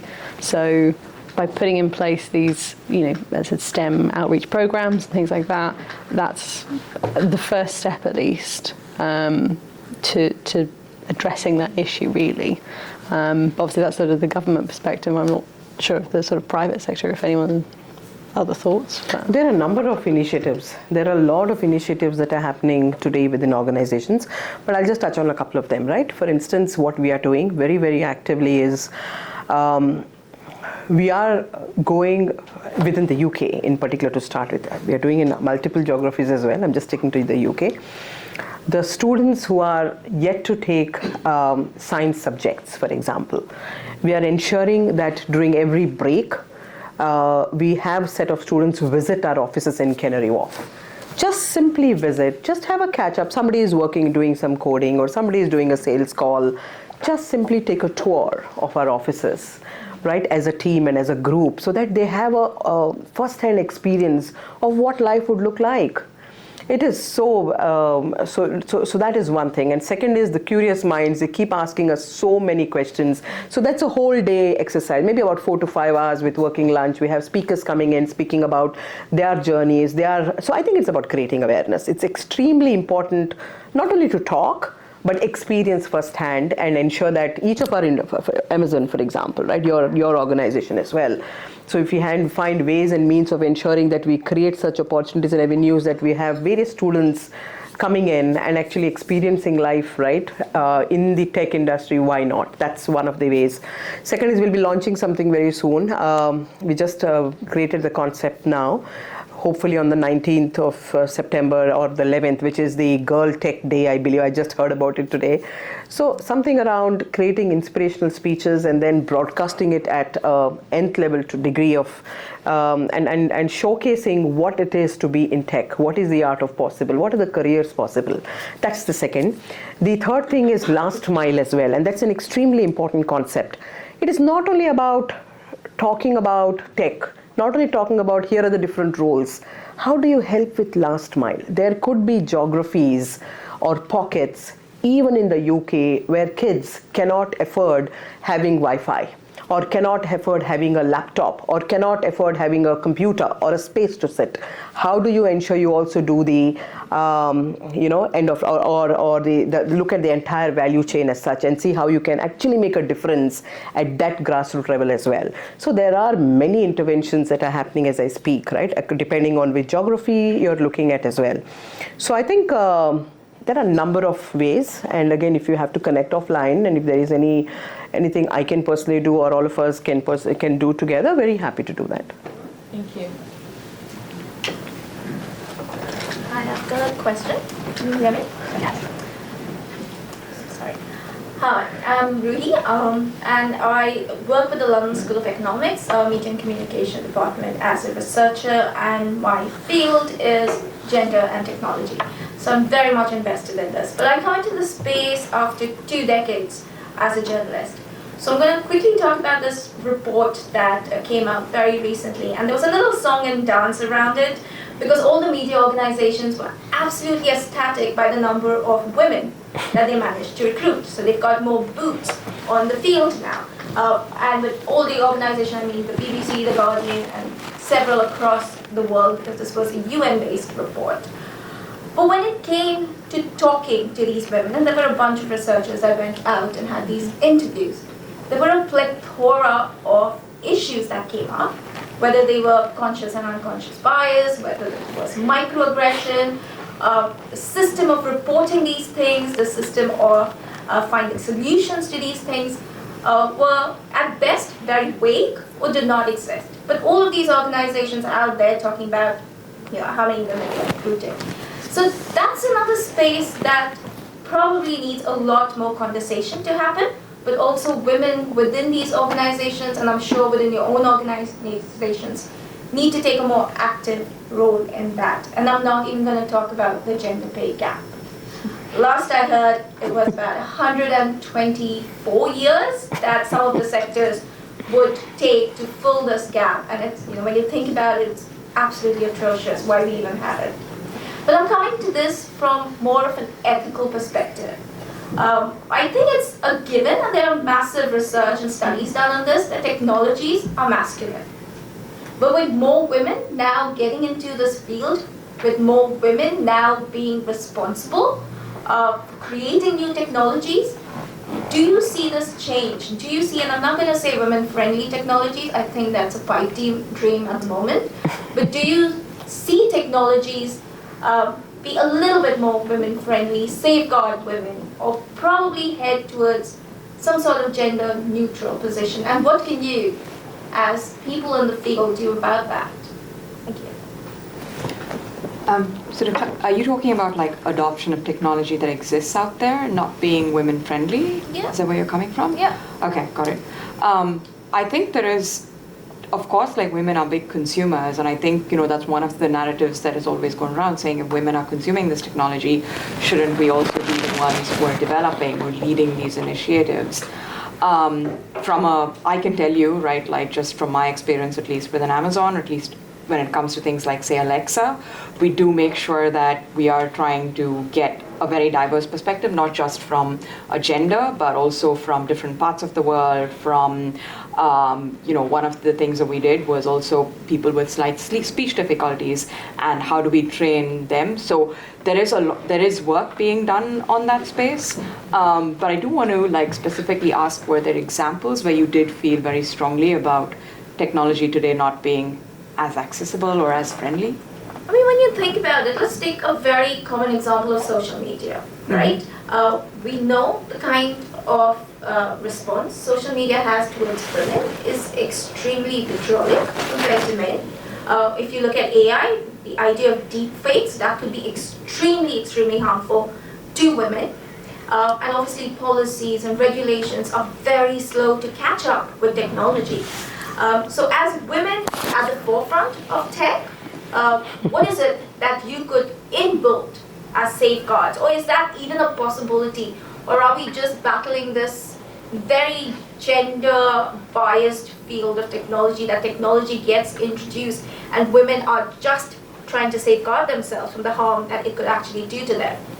Which is one of the reasons why women are quite hesitant to adopt new technologies. So I'm just wondering how that gap could get bridged. Happy to I'll give this example, right? Firstly, congratulations, such a brilliant role that you're playing, right, in terms of journalism and research in this particular area. I would love to know more about it and more about your research. Again, this is a very, very well-known manufacturer. Look it up. When they first created cars, right, and I don't know if any of you know this story already, when they first created cars, and they did all kind of tests, right, to find out how safe it is. It's very well known and very well published. And they said, hey, this car is fantastic, now ready to go. And then they realized most of the deaths in road accidents were women, right? An extremely well-known car manufacturer. And they were usually women. 90% of the time it was women and not men. Can anybody in the room take a guess why? The seat belts and airbags. Height of the men and women are different. They were not taking a part in the construction, building the vehicle or something. It's that and also the design of the crash dummies. They're all designed as men. That's only been in the past decade that they've been introducing both women and children. That's a perfect example. So I think it's similar to all the three, whatever you mentioned, but as she rightly summarized it. All the models that were being used, right, the dummies and the models were men-based, right, like broad-shouldered, tall, and sitting there, and everything, all the safety mechanisms that they created were around this particular caricature. And then they realized they were not even making it for women who could potentially be a little shorter, a little smaller. It was such a big safety hazard. And that is a first industry which decided, hey, look, we need to look at women in technology and in every part of the manufacturing cycle, right from design to testing to every part of it. And that has inspired a number of changes that is happening as I speak today. So to your point, have we reached to that place? That's the reason why we are all here together again having these conversations. There is a long way to go, but certainly there is good progress, and I see good times, quite honestly, right? Now, coming to AI as a topic that you, again, very, very interesting topic as well. I'm sure you're very well aware. Today we're talking about ChatGPT. Everybody speaks about ChatGPT. Not that anybody really knows what GPT really stands for. I'm very happy to ask what GPT stands for. I don't know how many of you will correctly say this, but nonetheless.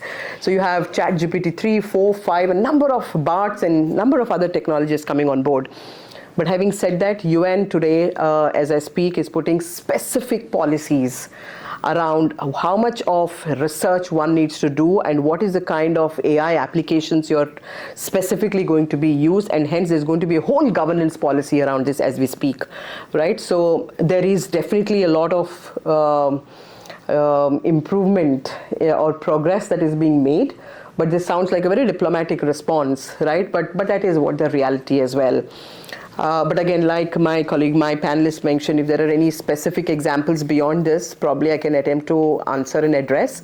But I am seeing some progress happening there as such. Like, for example, I think a few years ago, right, data was just seen as just old, right? And I think right now we're questioning if that's the right data that will actually truly predict future behavior, right? I can't remember this book which kind of first brought this to light. But very simple examples like, yes, you can use data as a very powerful way to predict something. But for example, they were looking at prisoner data to say, can you then, and then that led to racial profiling. Because yes, because of how the system has been, it just meant that black people were getting arrested in the US more often, so we cannot use that data.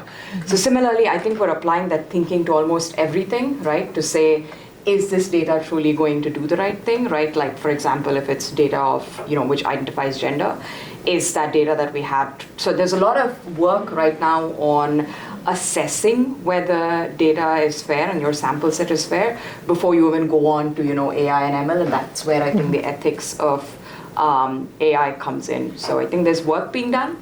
Can I confidently say that we're there? No, but I think we're definitely turning all the right levers there.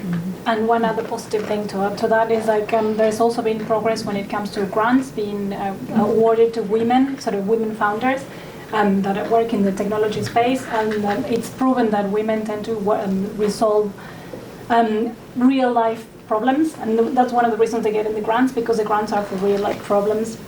And they have first-hand experience of those problems, so they can explain them, articulate very well in their applications what's the problem they're trying to solve, what's a unique insight, their solution. So that's, in the last decade, there have been more grants going toward women than in the past. We're not there yet. We still have a long way to go, but it's a good beginning, so it's a good starting point. In summary, let's build a brighter world together.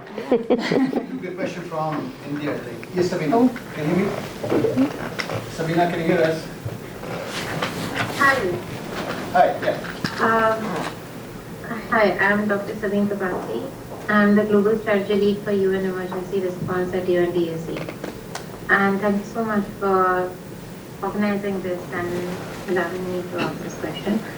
The question is two-part largely. One thing is that even today, among all the problems that women are highlighting from their perspective and the problems that they are trying to solve, if we look at the financial matrix, less than 12% women founders actually get funded to the quantum after CDA, and that is only from a tech startup perspective. Plus, the kind of financial push that male founders generally get, females get a hard bias against for the same perspective. In fact, single female founders as well as two female founders are generally looked upon quite negatively from a financial perspective to be investable. So that's one question. The second, on the back of it, is that even employees, and this is not just specific for the tech space, this is specific across the board, that we have spoken about equal pay and other areas. I am a gynecologist by my primary education, and post that I ventured into the world of finance and systems. But the point is that being a woman in the workforce is, and in any level of workforce, is still extremely difficult because of the kind of workplace problems that we face. And having worked in over 190 countries, I can say that maybe there are certain countries where we have had it better, but it is still not even close to perfect or not even approaching perfect in most areas. So what are we really doing as women who are leaders, especially from a tech solution perspective, to solve these two problems? So I missed part of... So one question was about funding, and the other one I missed it. But the question about funding, I think... One is the funding. Yes. One was the funding, and the second question was that even for women to enter and stay in the workforce in most countries across the world, in the global south, in the eastern world, it's still difficult because of the kind of biases that women face in the workforce itself, even if they are not in leadership positions. And this is a given fact, irrespective of which position they are in. So, as women who are leading in tech, what are we really doing to solve that particular problem, to make it safer for women to enter and stay in the workforce? I can take the question about funding. So funding, I think, I can talk about the UK, which is what I know most. But I think the big thing for when you go for funding, as I was saying, like there is in the last decade it's improved, but obviously we're not there yet. It's to first think whether the VC model is good for you, because it may not be the right answer. So the VC model, it's very sort of network driven. So obviously that's why men tend to have the advantage, because they have those networks. But also you have to think whether is this right for my project, because it might not be the answer. So I'm looking that way, but I don't know if you can see me that way. So, okay, look at the audience. And so normally, as I was saying earlier, the VC model is like a quick return, grow your company very fast, not necessarily thinking about a long-term growth and all of that. So it may not be the right thing. So maybe, or it may not be the right thing yet. And I think probably that's where you really won't fail. Having said that, there are lots of VC funds. There are like the Female Founders Fund. I have a list that I can share with you. There are really good funds that are really promoting and championing women founders, so it's always good talking to them. Maybe another way of doing it is, like we were saying before, like women have all this sort of collaboration skill set, and that would maybe put you in the right path for a grant. So if you apply for a grant, you will get more money and give you more time until you need to talk to a VC, and then you will speak from a position of strength, because you don't have to rush into the VC. And also you don't have to change the way in which you talk and in which you pitch your company. I think for me, it's about, if you focus on what you're passionate about and what's the amazing thing that you want to create for the world, then you will be able to access the funding. Whereas if you're just thinking about, I need to go for funding and I need to change my whole project to make it fit into the funding model, it might not necessarily work. So I'm just trying to change the mentality around how can we go for funding. Of course, there is a lot of disparities, and again, it's very network driven, accessing those VCs. But I think that if you change the way you approach it, and as I was saying, grants, for example, are going towards women because they know how to solve real life problems and they have the experience, and that's a great selling point. So once you identify your problem, your solution, and how you are going to surpass the current state of the art, you can either apply for multiple ways of for different ways of funding. But I think I would concentrate first on, just forget that you're a female founder and concentrate on the problem that you're trying to solve. And if you are really passionate about it, you will be able to get there and use these networking events to find the funding that you need. So I think for me, if I had to leave one takeaway from today, it would be look around you, talk to the people around you and see who you can collaborate with in a small project, not even thinking about it long term or anything. It's just start little collaborations. And I think everyone's been talking here about networking and all of that, and that can take you to your funding as well. And then I can share some resources with you. Okay. You can look this way. To your second question, Dr. Kapasi. So firstly, thank you so much for joining us. Remotely listening. It's very difficult to sit somewhere remote and then focus on this conversation. Truly appreciate you asking a fantastic question, two fantastic questions as well. My panelist has answered your first. I can aim to or attempt for the second one. So what are leaders, and please tell me if I've got your question right, what are we as women leaders doing in organizations to make it easier for a lot of other colleagues, women colleagues, to sustain in the workplace? Is that the right question? You got it right, yes. Wonderful. There are a number of initiatives. Yes, it is. Do I face biases? Yes. Do I face difficulties? Yes. Do I know how to navigate? Perhaps yes. So that is the kind of mentality that I particularly take. Now, having said that, how do I play a role, and hence how do various leaders or various organizations also playing a role? I'll probably address that in that context, right? First things first, we are creating KPI-driven or KPI-led conversations. Like I said, data does not lie. It is about the art of data telling or art of storytelling, right? So very clearly, what does data indicate? Is data saying we're able to sustain women employees within the organizations?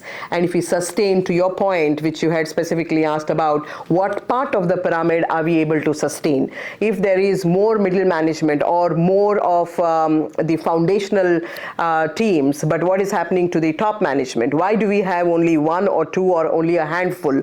And hence systematically addressing this by data is becoming a very, very important parameter for KPIs across the board. I, as a women leader as well, I am measured in terms of how many diverse talent and I'm actually recruiting within my own teams. It is absolutely a policy across, whether it is gender agnostic policy, number one, right? Number two, are we able to sustain the attrition, particularly in middle management? Why are women quitting when you reach to middle management as compared to the foundation? Foundation is where you're fresh from college, you're having fun, you're meeting a number of different friends, you continue to build on careers. Middle management is when you're married, you have a family, you have created children as well, and then at that point in time you have number of responsibilities, and hence they think, hey, look, let me take a step back, right? I'll step back, and then you quit your job because you focus on other elements of the world as well, right? So, and hence, how do we really make this COVID, for example, has been the silver lining, I must say, is remote working as well. The flexibility of working from whichever region, whichever place, in the comfort of your house, while you're taking care of other chores, as long as you're measured on your outcomes. So that is one other parameter that's been quite successful within organizations as well, as much as we are now struggling to bring people back into work and incentivizing to get people back into their fancy buildings. That's the other thing which we are looking at, number of ways and means of attracting talent coming back to work, right? That's the second thing. The third thing is we proactively create art of possible roles and proactively connect with, we call this the alumni network, the guys who have quit organizations, for example, be in touch through informal or formal channels, and then tell, hey, there's this role that's up, and here is a portal, and we talk about different kind of roles, not necessarily that requires your minimum 40 or 80 hours, whatever time, depending on how workaholic you are, right? We kind of ensure that we publish them, we actually talk about them as well. That's the other element of it. So there are a number of ways and means of how there are attempts being made to attract talent back into work, and even when they are back into work, we try to ease them into a particular role and shadowing particular roles as well. So there are attempts, and like I said, it's not a fancy, most ideal place to be in. It is a journey. And there are pockets where they have been extremely successful, and there are pockets or many pockets which require a whole lot of interventions needed, a whole lot, and it comes from the top, guys. We have to absolutely ensure that this is truly being advocates. The top are the cheerleaders and advocates, and truly make it happen. So I hope I addressed some part of your question, Sabine. Thank you so much, both of you, for your time and your consideration for the answers. Two things I just would like to add. So I have had the sheer privilege of being part of several global ICs, investment committees, and for the first part of the question. And there is a bias, we do need to recognize that. So of course, fiscal conservatism is the mood of the day these days. And I mean, I'm a girl, which some of you might relate to, I hope. So fiscal conservatism has been something that we have been taught all our lives. But the thing is that, and women have been known to be more conservative towards fund-seeking as well as towards much more collaborative towards organization building, and yet the bias still exists, which is something we do need to recognize before we look at it from an institutional solving perspective. It would be a small note, because if you look at founders who have reached larger aspects of funding in late series areas, they have predominantly been male. Though women founders have been invested in earlier stages, but not in later stages, that has been a bit of a problem. Secondly, my specific question, one thing that I have not seen happening in organizations, of course, we have role structures as well as systems built out which are supporting women in different roles. But security for women, especially in organizations, is something I see very little innovation happening. Because being women, actually the reporting structures are not very kind. And even with POSH and other organizational structures being set up, they are still not good enough to basically sustain, and security is one of the major reasons why women tend to leave workforces at different areas. So, and not just in countries like the UK, but if you look at larger workforces in countries like, say, for example, India, China, Thailand, Vietnam, security is a major concern. And very little tech or system innovation has happened to solve that particular problem. And I would love to have examples of successful systems that have set up, which we can then use to benefit into countries which do not have exposure to the same. May I? Yes, so a couple of things, two main issues that you asked about. One was, I think, about pay parity, and the other one was around funding for women, right? Fundraising, that we don't get enough funds supporting women founders, etc. And we heard from one of the panelists as well on how to set the expectations on the funding side. I think the bottom line question in both of these issues is, do we know our value?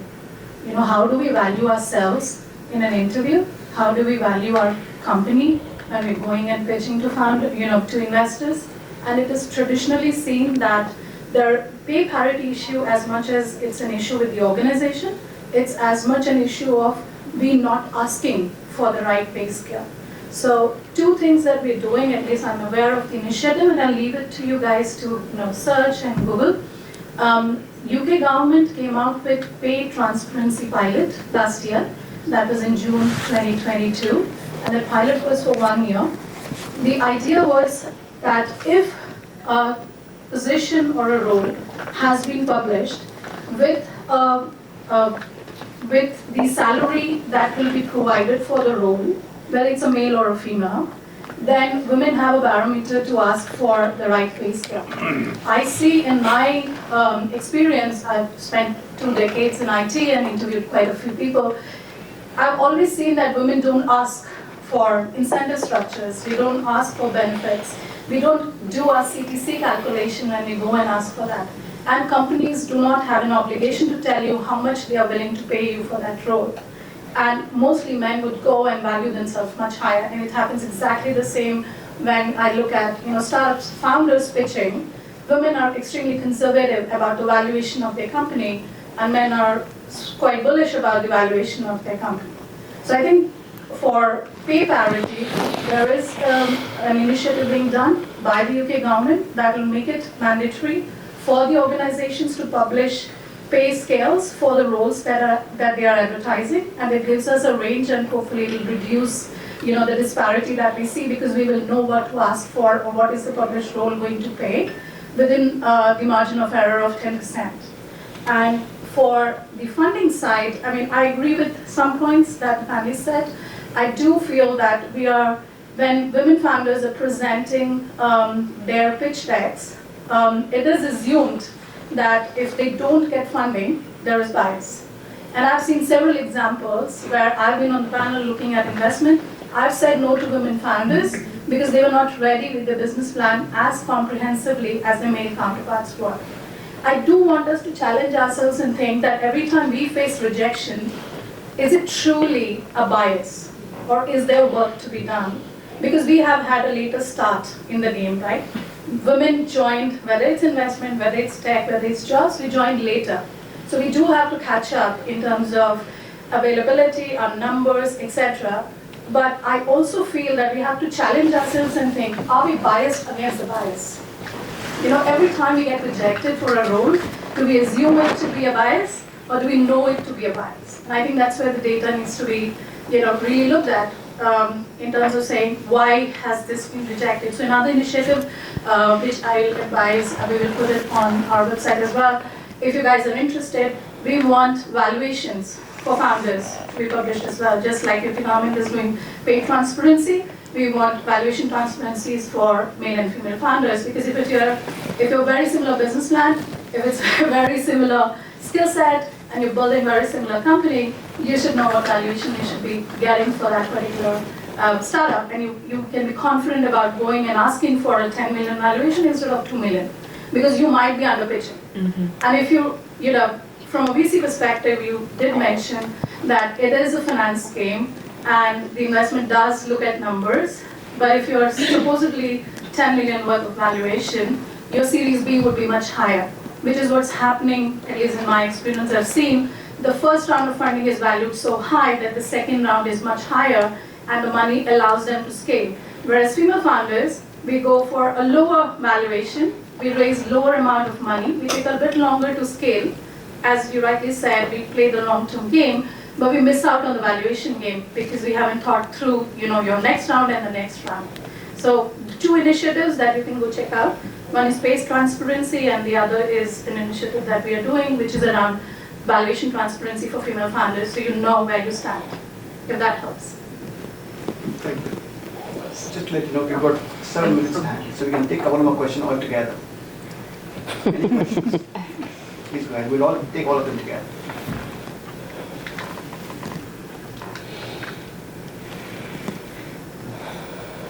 No questions? I think they're all knackered.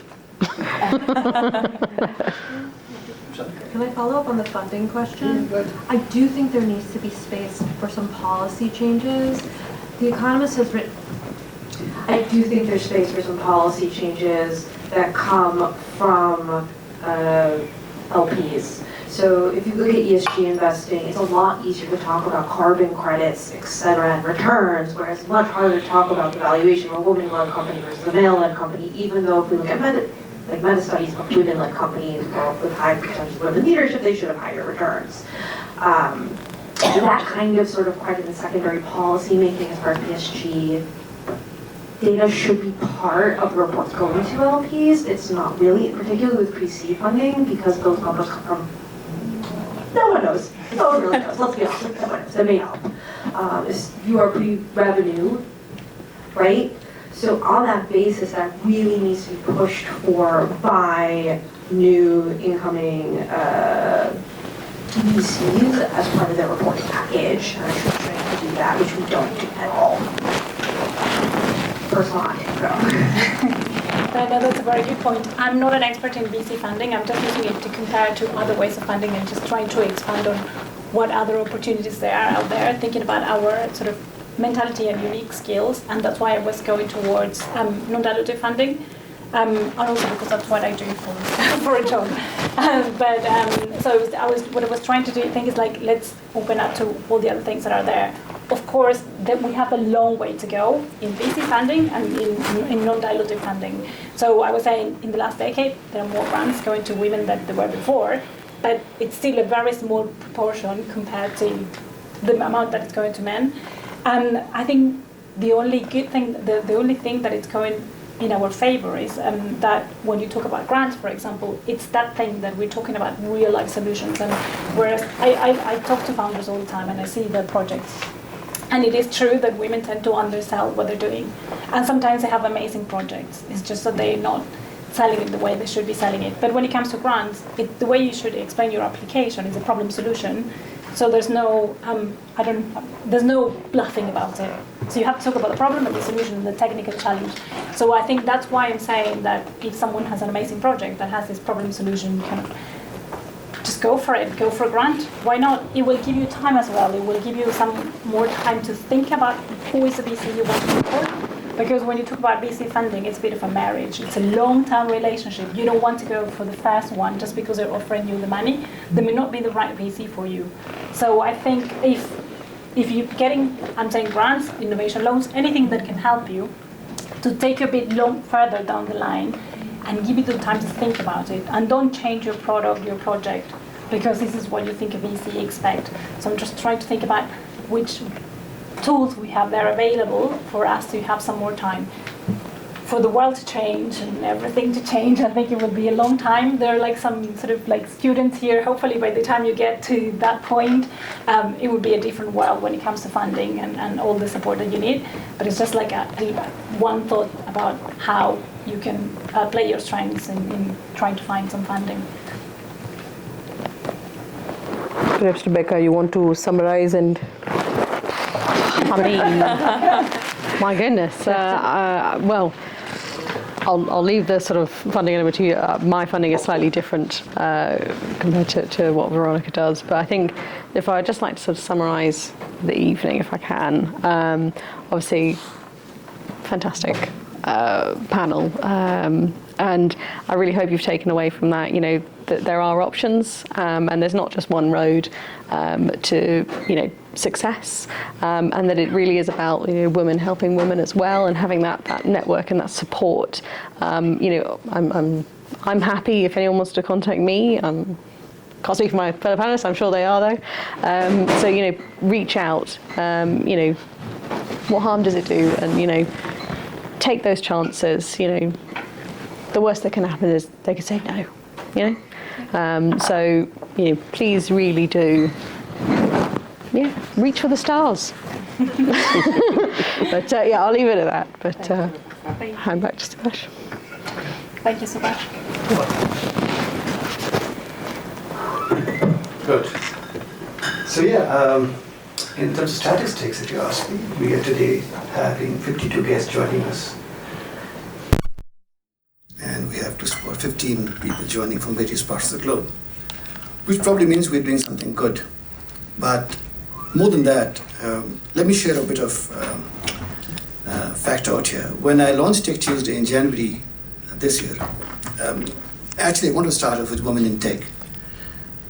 It's unfortunate that I didn't have probably. I did not meet you guys, or you ladies at that point of time. But, well, here we are. Thank you so much. I really mean it. I think each one of you, I sort of reached out, and I think the first offer or invite that I gave you accepted. So thank you so much for taking the time to come and share your views, your knowledge, and to this August audience, if I say, on the 1st of August. As I mentioned at the beginning of the discussion, that obviously right after this whole session, we'll probably reach out to a few of you guys, and take your video bites. So please don't leave and don't run away. We all have families, but hang out for a few more minutes. I really appreciate it. The next few sessions, episodes of Tech Tuesday are as follows. In the month of September, we're doing sports, media, and technology. For the month of October, we're doing digital identity. And for the month of November, we're talking Chat GPT. I don't know the full form GPT. I stand corrected. But yes, we're doing Chat GPT in the month of November. So kindly spread the good word. Share with all your friends, your colleagues, and invite them, and share with them, ask them to please come here and be part of the whole community. One more thing which I did mention, but I would still take the effort of mentioning and thanking one person out here. Had he not been around, and had I not met him way back in November 2022, Tech Tuesdays wouldn't have happened. So James, he's one of the partners at KNL Gates. Thank you so much, James, for supporting us, for making this happen, and been there through the entire journey. And to each one of you again, thank you so much. Thanks for being here. Have a great evening.